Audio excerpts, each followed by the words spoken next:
Buenas, en sus hogares cerrando la noche, que como de costumbre llega a ustedes a través de las señales de Carivisión, Canal 26, Sistema de Cable Altiz, 26 Claro, 22 Aster.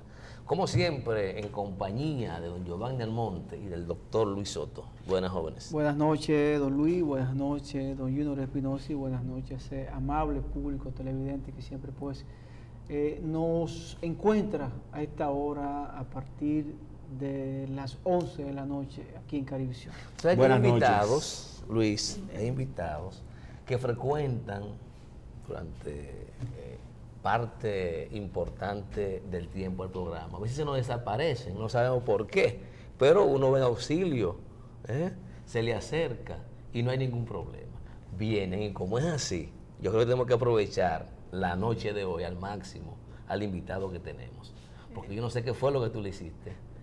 Que él se ha ido dejando el programa. No, nos encontramos en un lugar por ahí en la cual coincidimos y estuvimos hablando de hacerle la invitación y estuvo totalmente de acuerdo, así es que estamos aquí. No, lo que le hiciste que provocó que él se alejara un poco. Bueno, tal vez pudo haber existido algo, pero que si lo hice no fue adrede, si lo hice. Sin intención. Fue sin intención. Pero el buen hijo a su casa vuelve. Sí. Es así. Y nada, vamos a hablar esta noche largo y tendido con el buen amigo, el doctor Julio César de la Rosa. Todo el mundo sabe a qué institución representa Julio César. ADOCO.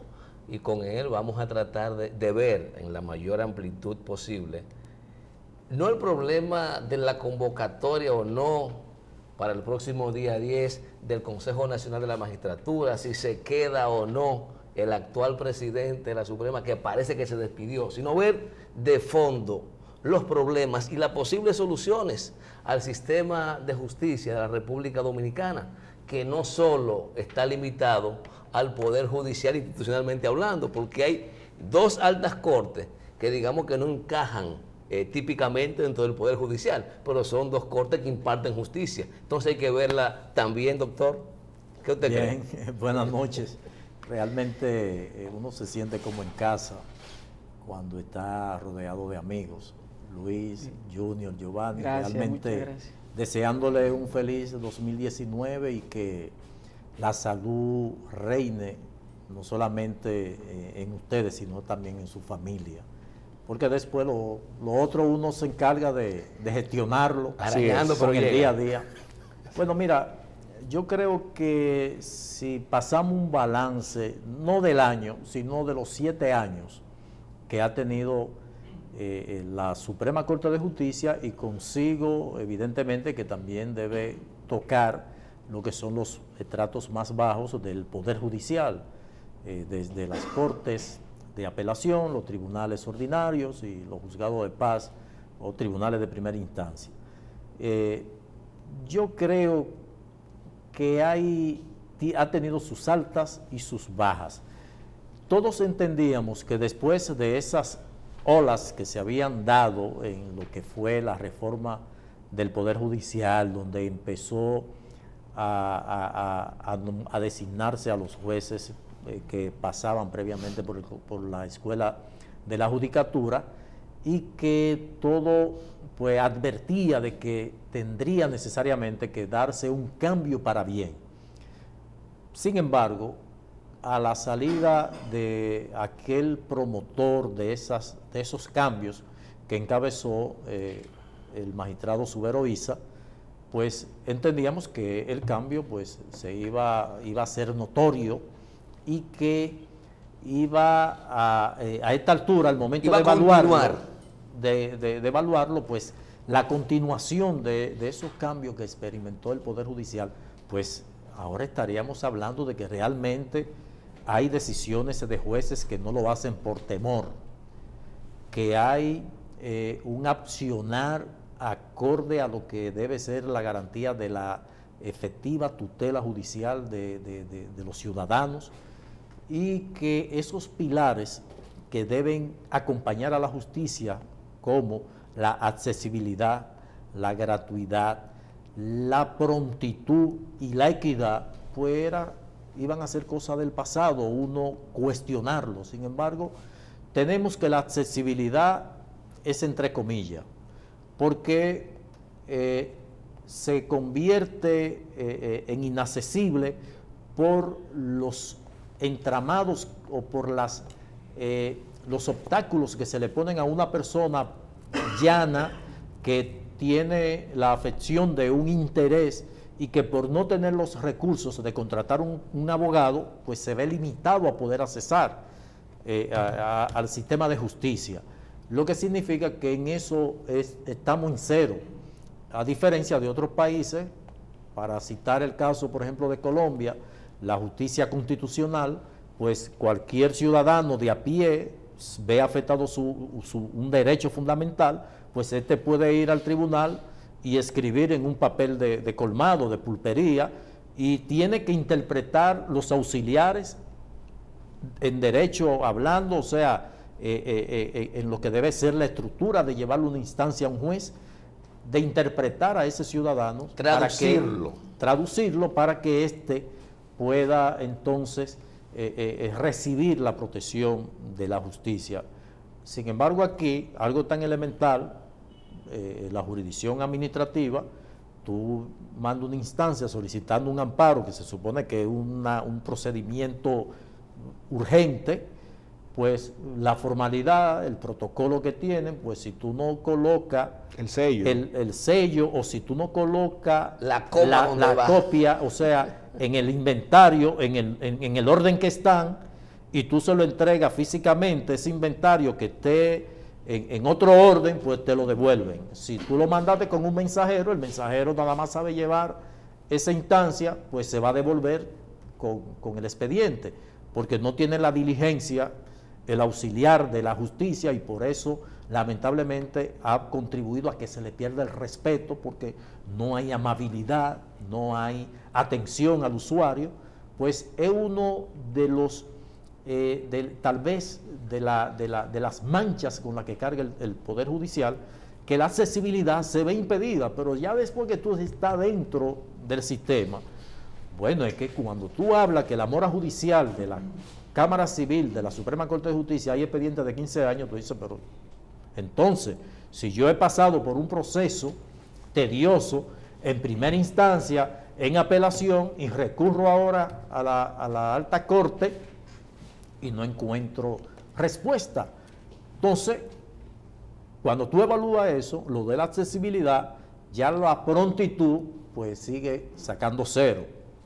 Cuando tú vas a la equidad, pues se sigue manifestando quien tiene más poder recibe el favor de la justicia. Mayor calidad de justicia necesariamente. Sin dudas que, si bien es cierto que aspiramos a que haya un fortalecimiento institucional, debe estar acompañada de la calidad de la justicia, porque cuando tú has encontrado un revés en una actividad normal, como una compra y venta de un inmueble, y tú has sido afectado, ¿para dónde, ante quién tú acudes ya como bueno, no nos pudimos poner de acuerdo, vamos donde el tercero imparcial, y tú no encuentras eso? Pero ni hablar lo que ocurre en la justicia penal. Ya entre los jueces se corre la máxima, se ha establecido una especie de máxima, que por trancar no suspenden ni llevan a juicio disciplinario, pero por soltar sí suspenden y llevan a juicio disciplinario. Entonces, ¿qué está pasando?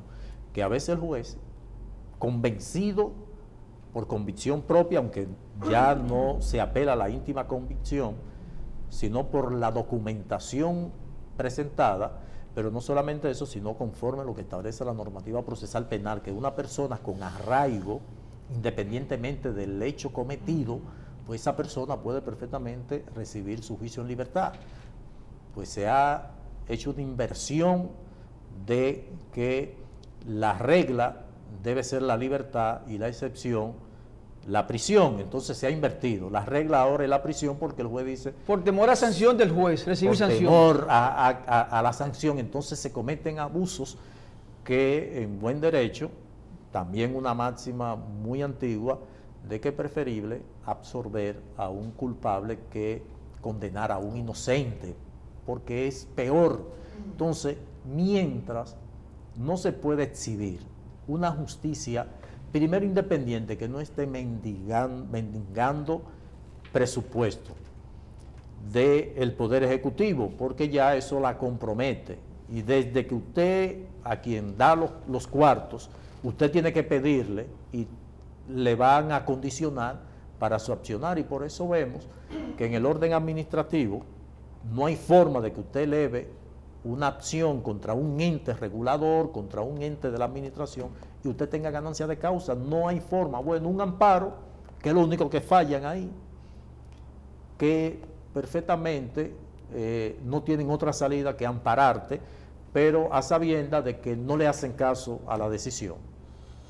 Entonces, Julio, tú has traído el problema, ¿verdad? Y has hecho una evaluación, digamos, de la justicia encabezada por el magistrado Germán y la justicia encabezada por el magistrado Subero. La falta de accesibilidad, la falta de prontitud, pero ¿cuál es la causa de eso? ¿Falta de recursos o falta de independencia o calidad de los que están llamados a administrar la justicia? Yo creo que falta de gerencia. Ahí radica todo.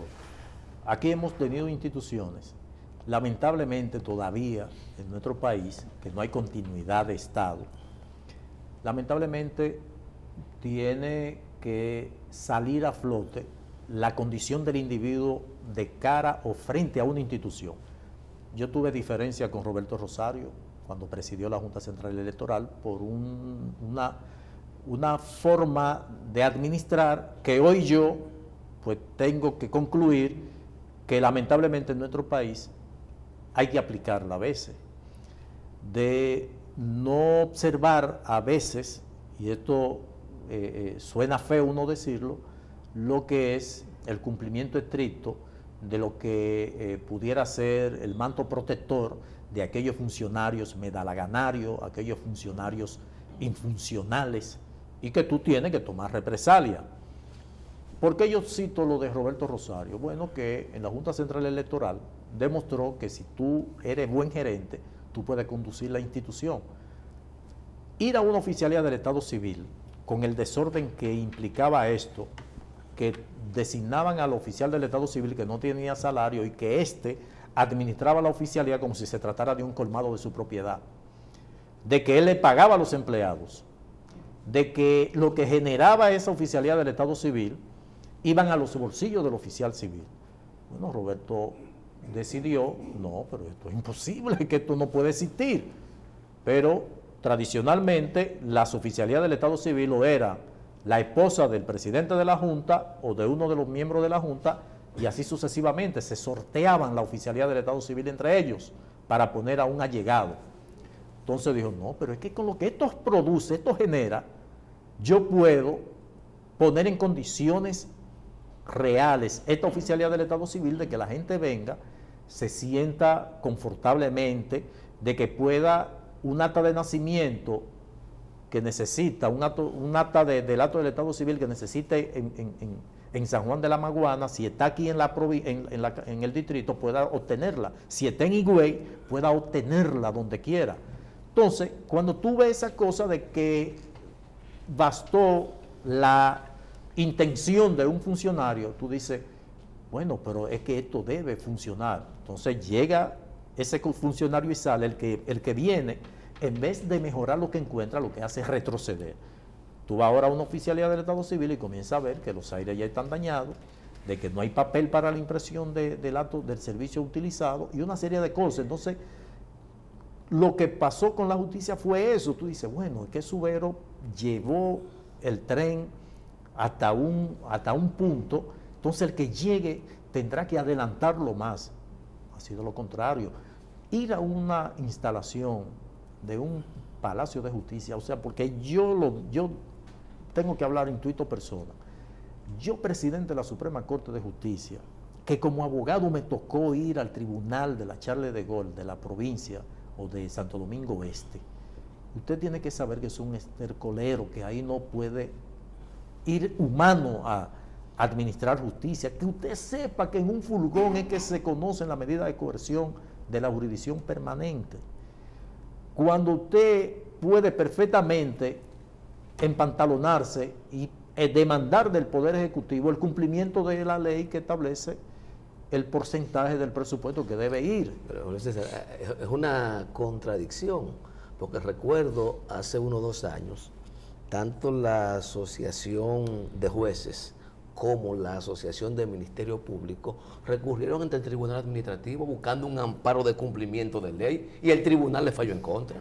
Por la sumisión, precisamente por la sumisión de los jueces de esa jurisdicción, porque temen alguna represalia. Ellos convencidos de que es algo que le afecta a ellos, porque eso conversaba yo con un amigo de la sociedad civil, de que ejerciéramos ese derecho ciudadano de encauzar al Poder Ejecutivo a que cumpla con lo que dice la ley, pero ellos son tan incapaces que te los rechazan. Yo recuerdo, rechazaron, fallaron en contra. Entonces son de los absurdos a los que nos vemos sometidos, y lamentablemente tenemos que concluir que el hombre, el gerente, hace falta en las instituciones, y es lo que le ha faltado al actual presidente de la Suprema Corte de Justicia, que anunció que no sigue, y yo saludo eso porque realmente su paso por la Suprema fue fallido. Podemos decir que en esta gestión de don Mariano Germán no ha habido luces. En lo absoluto, ha habido un retroceso. Es difícil la cosa, es difícil. Pero yo no sé, Julio César, hasta dónde es cierto la máxima de que de las grandes crisis, las crisis paran oportunidades. Te digo esto por lo siguiente. Hay que recordar el contexto histórico en que surge esa Suprema de Subheroíza, que se parece un poco al contexto histórico, o bueno, vienen de la mano, de donde surge la Junta Central Electoral de Estrella Sadalá. Los momentum obligaban, parece ser, a tener determinada línea de conducta e independencia relativa de los poderes para recomponer la grave crisis político y social que se avecinaba en la República Dominicana. Y yo no sé si lo que ha pasado es que la clase de poder, sobre todo el poder político, entienden que esos peligros desaparecieron, y a partir del 10, con la reforma constitucional, entonces empieza de nuevo un arroz con mango que termina con lo que tenemos hoy en la justicia. Hay que recordar que a partir del 10, con la reforma, la integración inclusive de la Procuraduría General de la República en el Consejo de la Magistratura. Claro, un absurdo totalmente. A partir de ahí, hay un Poder Judicial. Hay un Poder Judicial. A partir de ahí, yo entiendo que se crean las condiciones para que ese proceso de deterioro esté. Pero yo quiero identificarte, Julio, si estás de acuerdo conmigo, algunos problemas que yo creo que no tienen que ver con recursos. Tú planteaste el tema de los recursos y planteaste el tema de la gerencia. De la gerencia, sí, claro, la gerencia que va asociado. Yo creo que de los grandes desafíos que tiene el Poder Judicial, por lo menos hay 3 que no dependen de recursos, sino de la actitud personal de cada juez y del conjunto de jueces. Por ejemplo, ganar confianza no depende de tener cuarto. Claro. Ganar independencia, o si tú quieres ser objetivo, no depende de tener recursos, porque el 151 de la Constitución le dice a los jueces que son independientes, y ni la confianza, ni el respeto, ni la independencia se regala. Eso se gana, ¿verdad? Entonces el accionar de los jueces está ahí en ese aspecto. Y el otro tema que tú mencionas, que yo creo que es muy acertado, yo creo que la falta de gerencia ha sido fundamental en lo que está viviendo la justicia en la República Dominicana. Sí, porque es que va asociado el tema de ganarse el respeto y la confianza al accionar. Claro. Entonces, cuando el propio juez está compelido a tener que variar su propia decisión por temor, que se abstiene de pronunciarse como tal, por temor a represalia por parte de una Suprema Corte de Justicia que en lo absoluto te protege al juez, que da una decisión y que por el rumor público suspenden al juez, inclusive sin nadie haberse querellado. Sí. Pero no solamente eso, tenemos un Consejo del Poder Judicial que por esa falta de confianza, esa verticalidad que debe acompañar al juez, oye lo que te calculan, por ejemplo, sale el presidente de la Suprema Corte ahora, ¿verdad? El que venga va a integrar el Consejo del Poder Judicial. Y las próximas elecciones va a agenciar gente que sean de su confianza. Pero lo que va a encontrar, le quedan 3 años. Entonces, ¿sabe qué ocurre? Que esos jueces, como saben que en 3 años salen, su jefe va a ser el presidente de la Suprema, porque ellos vuelven a el tribunal del cual salieron. Entonces, todas las decisiones, todas las propuestas del presidente de la Suprema son a unanimidad, porque se ha perdido la esencia que se procuraba de que cada instancia judicial estuviese representada en el Consejo. Un absurdo, eso es una quimera, porque tú poner a un juez de paz como representante de sus pares, a que tenga el mismo nivel y el mismo poder de decisión en el Consejo, donde tiene un juez de la Suprema, el presidente de la Suprema, un juez de corte, un juez de primera instancia, ese juez de paz, que por el hecho de estar ahí pudiera considerarse para ascender a primera instancia, pero le va a tocar lidiar con una máxima autoridad. Entonces, comenzando por ahí, ya comienza a haber un voto a unanimidad, precisamente por temor. ¿Por qué? Porque la independencia viene acompañada, o se propone la independencia para dar seguridad, de que tú te sientas seguro donde tú estás y que tú sabes que tus derechos no van a ser vulnerados. Que si tú tomaste una decisión como resultado de un error, tú vas a ser juzgado. Pero recientemente se varió el mecanismo de juzgamiento de los miembros del Poder Judicial sometidos en materia disciplinaria. O sea, se ha variado porque era prácticamente un Sanedrín, era algo que suspendido era sin sueldo. Sin disfrute de sueldo. Y tú dices, pero ven acá, toma una decisión respecto a esta persona, porque si no puede ejercer, si no puede hacer nada, entonces, ¿qué tú quieres que haga? O sea, una situación que tú dices, pero es que esto no es posible. Entonces, esa independencia, y por eso el tema económico, sin duda, que juega un papel importante. Si no, preguntémosles al Poder Ejecutivo por qué es el jefe, es porque administra. Entonces, esa situación juega un papel importante para el tema de la celeridad del proceso, pero no de la calidad de los fallos. Ahí es que yo quiero entrar, la diferencia que hace usted tener criterio propio sin miedo, y sin recursos, a no tener criterio propio, con miedo y con mucho cuarto. Bueno, es que una cosa va de la mano. Al momento, y es por lo que uno a veces plantea como parte de solución al tema de la Policía Nacional, que los salarios juegan un papel determinante. En Estados Unidos aún naturalmente viene lo que es la formación, viene lo que es el manejo ético, que te lo infringen desde muy temprano y te dicen que si tú violaste una ley, pues vas a ser condenado y te ponen como ejemplo a los más grandes. No hay duda que también tiene un peso cuando el agente involucrado en una actividad propia de su cargo se ve tentado a recibir algún soborno y te calcula que lo que recibe por parte del Estado como compensación a su trabajo supera eso y que él teme a perder eso. Entonces, por eso se asocia a veces lo económico al comportamiento de la gente.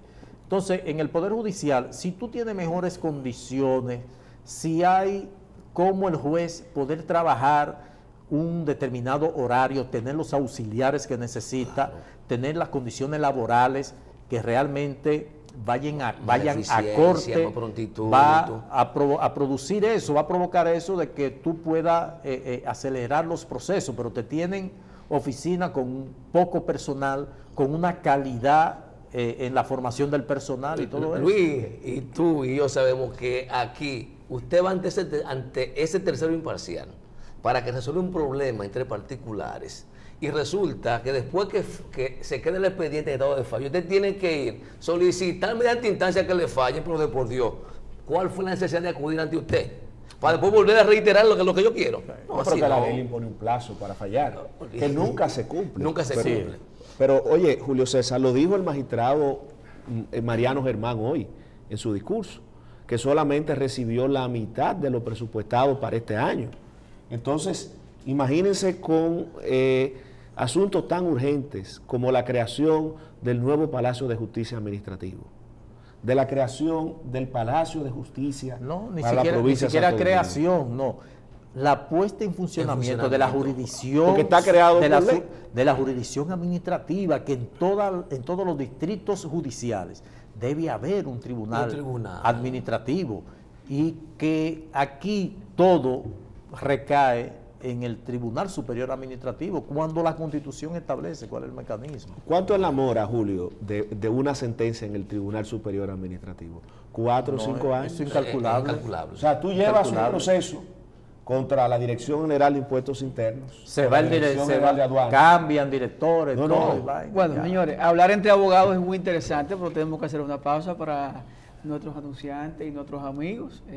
Vamos a una pausa, comenzamos con el licenciado Julio César de la Rosa, presidente de Alianza contra la Corrupción ADOCO. Volvemos en breve.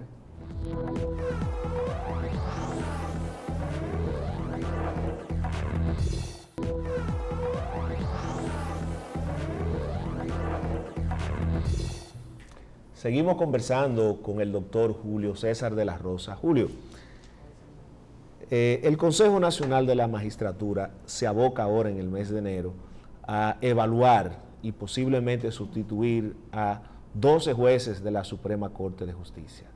Ya se han barajado nombres, la FINJUS ha propuesto a 2 juristas de prestigio, al doctor Flavio Darío Espinal, que es el consultor jurídico del Poder Ejecutivo, y al embajador de la República Dominicana en España, Olivo Rodríguez Huertas.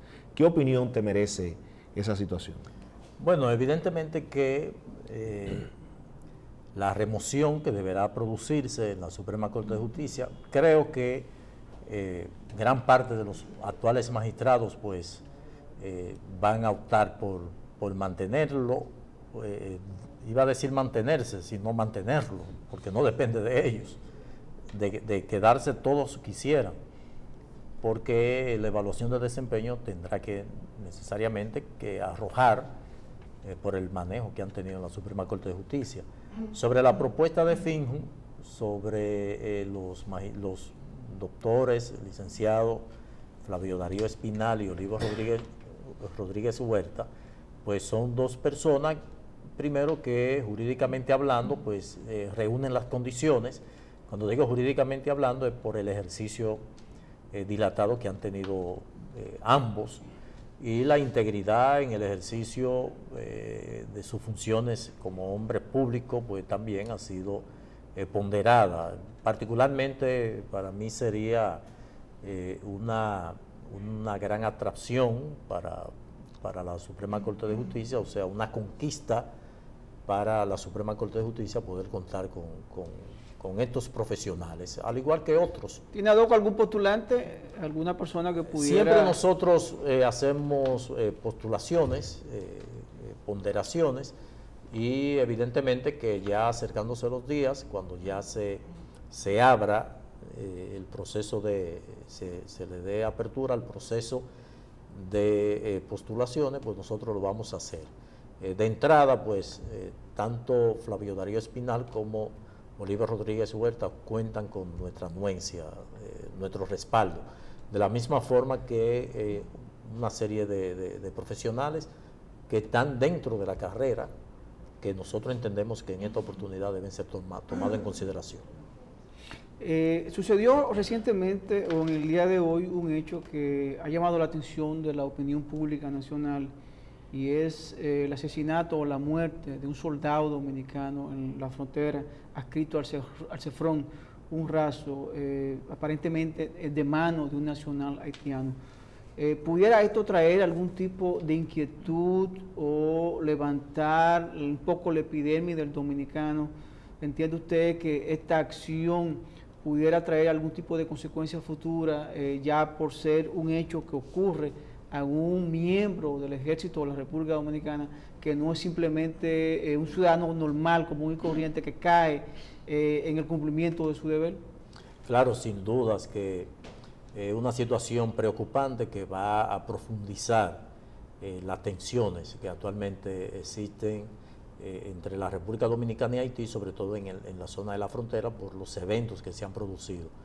Yo creo que ahora más que nunca, pues las autoridades se deben tomar las previsiones del lugar, porque con todo y lo que ha sido el intento de imponer que la República Dominicana prácticamente se eche el problema haitiano por sí sola, o sea, que cargue con ello, ya ha sido bastante. Creo que debe procurarse que estas tensiones pues bajen lo más posible y que no se vayan a producir eventos que pudieran resultar lamentables para ambos países. Tenemos una situación prácticamente indisoluble, unas relaciones comerciales. Nosotros dependemos mucho de los haitianos, como ellos dependen de nosotros, y creo que estableciendo reglas de juegos claras, estableciendo el cumplimiento de la ley migratoria, pues yo creo que pudiera esto de una forma u otra tener una solución en el corto plazo, porque de continuar la situación como se ha presentado últimamente, pues pudiera resultar lamentable en lo adelante. Usted hizo un ejemplo ahorita de lo que ha pasado en las oficialías civiles del país, adscrita a la Junta Central Electoral. ¿Pudiera extrapolarse y decirse que de mejorar la justicia en algunas provincias del país, en algunos municipios, que sean ejemplos, como vemos en la actualidad, que hay alcaldías dentro de todo ese gran conjunto de alcaldes que son ejemplos, que son diferencias? ¿Puede un ministerio público o un juzgado de paz de una provincia X tratar de convertirse o hacer el ejemplo en materia de impartición de justicia sin que esto afecte al cuerpo principal de la Suprema Corte de Justicia o del Ministerio Público que está en Santo Domingo? Mira, es que por la dependencia del Poder Judicial, porque a todo eso no puede un tribunal ordinario pues agenciarse recursos, que puede perfectamente hacerlo la alcaldía, o sea, en lo absoluto pudiera de manera independiente hacerlo. Son totalmente instancias totalmente diferentes. Una es autónoma, que puede de manera efectiva gerenciar los recursos que recibe por la ley y también lo que recibe de manera directa.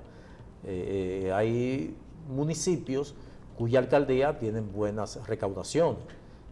La alcaldía, por ejemplo, de Higüey, para citar un caso del municipio de Higüey, pues todo lo que tiene que ver con el desarrollo de infraestructura de la zona turística, pues le corresponde un porcentaje por los permisos de derecho de suelo, de uso de suelo. Entonces, lo que sí nosotros creemos es que el Poder Judicial, primero, da señales de falta de gerencia, y eso nosotros podemos demostrarlo, que la actual gestión ha sido desastroso. El manejo, lamentablemente, de una persona proba, de una persona íntegra, profesionalmente hablando, capacitada, pero que el puesto de presidente de la Suprema Corte de Justicia le quedó grande. Entonces, yo creo que si se dinamiza el Poder Judicial desde la cabeza, donde se tomen decisiones que realmente vayan en beneficio, primero, de los que componen el Poder Judicial, que le dé la confianza, la seguridad, el respeto, porque las atenciones del servicio del Poder Judicial son desastrosas. Usted va como abogado, como usuario a un tribunal y entienden que usted está molestando. Entonces, como hay una ley de relaciones de las personas con la administración y los procedimientos administrativos que te dice los derechos que tienes tú como usuario al buen trato, a la atención con simpatía en la Suprema Corte de Justicia, al igual que la Universidad Autónoma de Santo Domingo, eso no existe. A ti te echan boche. Usted es un enemigo cuando Un enemigo, y usted está molestando. A diferencia de otras instituciones que usted va y usted recibe atenciones de calidad. Entonces hay una ley que persigue eso, pero ¿ante quién usted va a someter una acción? Ante el Poder Judicial de que sus empleados son unos mal hablados, de que maltratan al usuario, donde ellos mismos. Para empezar, el Tribunal Superior Administrativo sería, y la atención es pésima de ese tribunal, es desastroso. Eso me ha llevado a mí inclusive dejar pasar en ocasiones de accionar ante esa jurisdicción. No hay una continuidad, un seguimiento, un expediente, una Incómodo, llamada. No, eso es increíble. Y mira que tengo amigos ahí. Así es. Julio, hablemos de corrupción. ¿Cómo evalúa ADOCO en materia de corrupción administrativa el 2018 y qué expectativas tiene para el 2019? Mira, en lo referente a lo que es la percepción de la corrupción, que lamentablemente es lo que se mide, y eso va a variar, depende de los casos que hayan en la palestra. Cuando tomamos las mediciones que hace Transparencia Internacional sobre el índice de percepción, pues evidentemente que siempre vamos a salir en los lugares más altos. Y sobre todo con este evento, este tsunami, que fue el caso Odebrecht y que todavía está en la justicia. Pero ya en la realidad, al momento de uno evaluarlo, pues no podemos hacerlo sobre la base de lo que es la percepción, sino de qué se ha hecho para prevenir la corrupción. Que debo reconocer que se han dado pasos, se han establecido las leyes que de una forma u otra deberán contribuir en la lucha contra la corrupción. La falta tal vez de aplicación de la misma, tenemos una ley de declaración jurada de patrimonio que contempla sanciones para aquellos que en tiempo oportuno no presenten la declaración. Sin embargo, el régimen de consecuencias no se aplica. Hay todavía 2.000 funcionarios que no han Sigue siendo débil. depositado la declaración jurada de patrimonio. Y no ha pasado nada. No ha pasado nada. Entonces, esa falta de consecuencia pues motiva a que la ley sea cada vez menos respetada. La ley de compra y contrataciones se cumple en gran parte, pero también se abusa de ella porque en una institución te pueden filtrar el pliego de condiciones de un llamado a licitación para la compra o contratación de un bien o servicio y poner en conocimiento a los participantes. Se cumple con la rigurosidad de la ley, del llamado, de publicarlo, de celebrar el concurso, pero ya está condicionada. Hay trampa, hay trampa. Un pliego hecho a la medida de un... ¿Entiende? Entonces, por ejemplo, en materia de construcción, la Oficina de Ingenieros Supervisora de Obras del Estado viola olímpicamente esta ley a diario.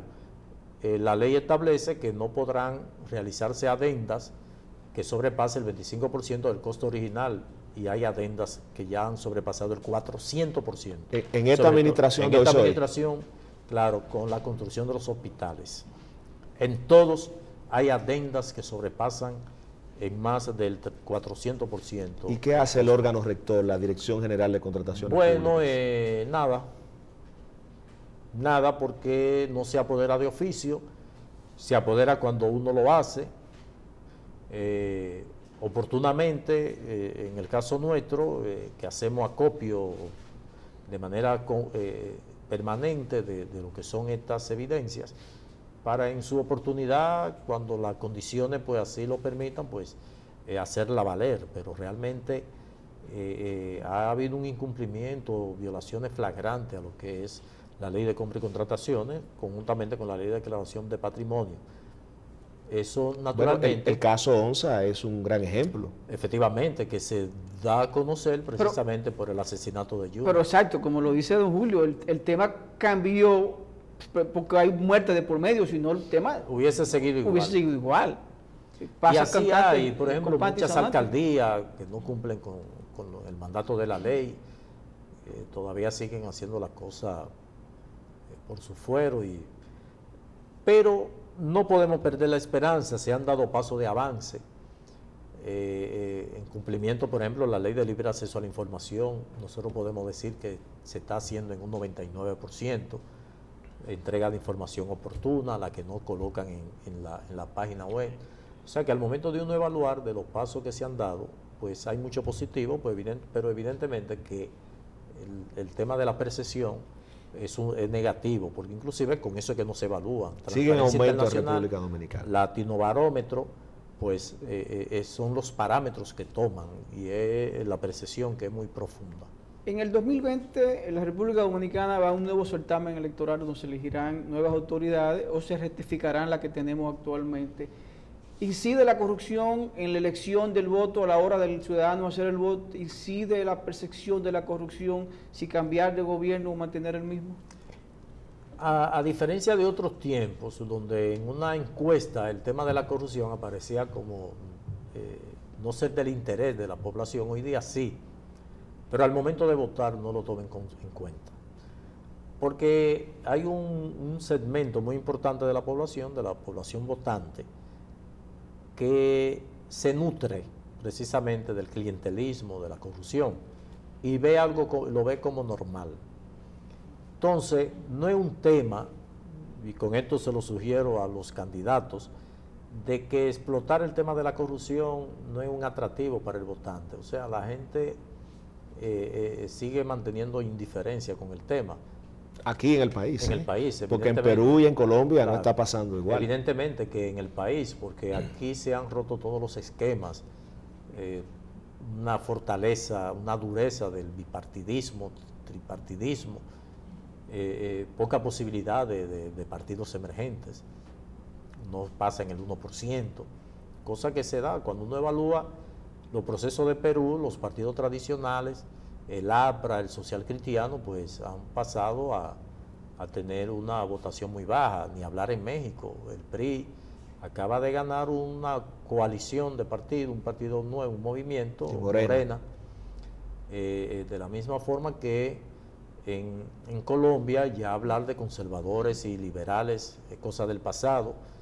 Vemos como un partido, como un hombre ha sido capaz de crearte tres fuerzas. Álvaro Uribe te creó primero Unido por Colombia, que pasó a ser el partido de la U, el partido de la Unidad, se lo dejó a Santos, creó Centro Democrático y ya es presidente Duque por este partido. Y así sucesivamente tú te vas dando cuenta de que van cambiando las cosas allí. Aquí, sin embargo, no ocurre lo mismo. Naturalmente, nada es estático, eso tendrá que llegar el tiempo en que las cosas deben cambiar.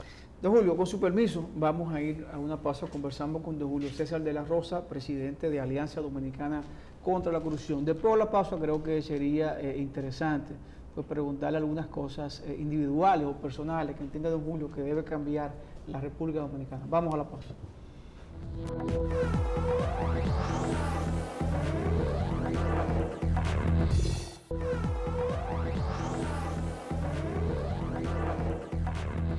Señores, de vuelta aquí con don Julio César de la Rosa, presidente de Alianza Dominicana contra la Corrupción. Señora, Alianza Dominicana contra la Corrupción es una institución sin fines de lucro que se ha formado en la República Dominicana y que tiene un nombre. Don Julio César lo hemos visto un combatiente firme contra la corrupción, denuncia de cosas que suceden en la República Dominicana. ¿Piensa en el futuro, don Julio César de la Rosa, desde una instancia del poder, diría Defensoría Pública, Defensor del Pueblo o cualquier otra instancia, desde ahí seguir este caminar, este accionar que por años ha venido pues haciendo, que desde una parte, si quiere decir privada, y ya montarse en el tren, tal vez no gubernamental, sino independiente? Son instituciones que son parte del tren gubernamental, pero no son designadas por el Poder Ejecutivo. ¿Tiene alguna intención futura? Nunca me he motivado, pero ustedes como que me han motivado. Me voy a presentar cuando se abra lo de la Defensoría del Pueblo. Defensor del Pueblo. Me han motivado, así que cuento con ustedes para hacer esa postulación. Yo creo que desde adentro se lucha con más fuerza que desde afuera. Aunque dudo que quieran a alguien que realmente vaya a hacer un trabajo ahí. Porque no fue casual el hecho de de escoger a mi amiga que en su momento fue muy activa cuando fue fiscal del distrito, pero que ya por razones ya de cansancio, como producto de tanto luchar, pues el ímpetu no es el mismo. Y creo que eso se tomó en consideración al momento de designarla, de escogerla. Pero no estaría de más de uno elevar las aspiraciones y ver si finalmente puede correr con suerte y desde ahí realmente hacer un trabajo que la población demanda, que hasta el momento desconoce con exactitud cuál es la función del defensor del pueblo, porque lo ha sentido muy poco. Sabemos que la justicia dominicana tiene deficiencias y debilidades. Podemos descartar que esas debilidades, esas deficiencias no se conectan con una falta de formación, de que nuestros jueces, nuestros abogados, nuestros ministerios públicos están bien formados, tienen conocimiento para aplicar la ley. De lo único que aquí no nos queda la menor duda es de que aquí los jueces tienen buena formación, los fiscales y gran parte de los abogados. Como en todo, hay un porcentaje que es diferente, que siempre cae en el mínimo ese porcentaje de que adolecen de formación y criterio propio. Pero aquí tenemos jueces muy bien formados y jueces probos. O sea, a mí me consta de jueces que componen el Poder Judicial, que son muy íntegros, al igual que miembros del Ministerio Público. Y abogados, pues debo decir lo mismo. Creo que no es por falta de capacidad que pudiera no tenerse la justicia que uno aspira, sino ha sido precisamente porque obedece a un esquema propio del Estado, como se trata del poder que tal vez tiene una mayor responsabilidad, precisamente deliberadamente se somete a ese constreñimiento como para tener la pisada. Hemos visto, por lo menos yo lo he notado, que hay una sobrepoblación de abogados en la República Dominicana. No, de todo, de médicos, de ingenieros. ¿Entiende usted que debe haber un stop, que las universidades deben de poner una cierta cantidad, un cierto límite, y que mandar esos jóvenes, esos muchachos a otras carreras, a otras áreas donde pudiéramos tener deficiencia? Más que ponerle un stop, yo lo que entiendo es que la educación superior debe hacerse una reingeniería. Que las universidades, conjuntamente con las instituciones del Estado, pues puedan hacer las evaluaciones del lugar de qué nosotros necesitamos. Fácilmente hay una persona estudiando Derecho por moda o porque los padres se lo pidieron, que cuando termine la carrera, pues finalmente no ejerza porque no era su vocación, pero tal vez se ha perdido de ganar dinero como técnico en un área determinada, refrigeración, electricidad. Le voy a interrumpir ahí, don Julio. Recientemente un amigo, un muchacho con apenas 20 años, 19 años, va a una universidad y pues se inscribe en una carrera, para estudiar una carrera. Resulta que el Departamento de Psicología de Evaluación lo evalúan 3 veces y él no tiene actitud para esa carrera. Y lo inclinan a él a tomar otra carrera. Lo inclinan a tomar, porque lo ven que no tiene actitud para la carrera que él eligió, no tiene esa vocación. Entonces yo creo que por ahí anda. No, es que los países desarrollados pues toman en consideración mucho lo que es la necesidad. O sea, ¿qué necesita el país? Yo te voy a citar un ejemplo. La República Dominicana desde el 2004 es signataria del Tratado de Libre Comercio de RCAFTA, Centroamérica, República Dominicana y Estados Unidos. Ese tratado contempla la creación de una serie de comisiones que van desde medidas fitosanitarias, medidas de salvaguarda, reglas de origen, asuntos laborales,